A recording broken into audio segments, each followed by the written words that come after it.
Let's go surfing now. Everybody's learning how. Come on and take a look at a Safari.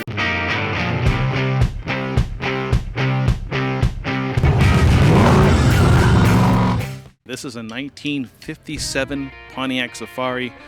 It's the Pontiac version of the famous Nomad.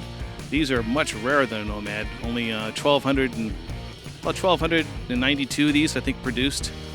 Just laden with chrome. I just love this. I mean, look at this design. This is fantastic. I love all these chrome ribs. These originally had a leather interior, which is really spectacular. It's got these cool spinner wheel covers on it, factory option. It's just so cool. And this one even has factory air conditioning in it, which is even more rare.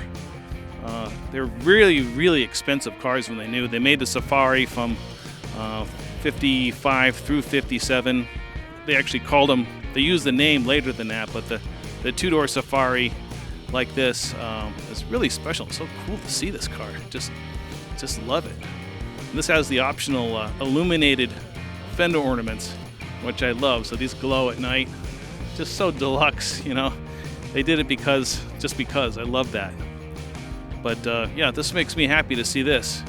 1957 Pontiac Safari wagon. Cool. All right. Like, subscribe, and we'll go look at some more cool cars here at the Good Guys. Catch you guys later.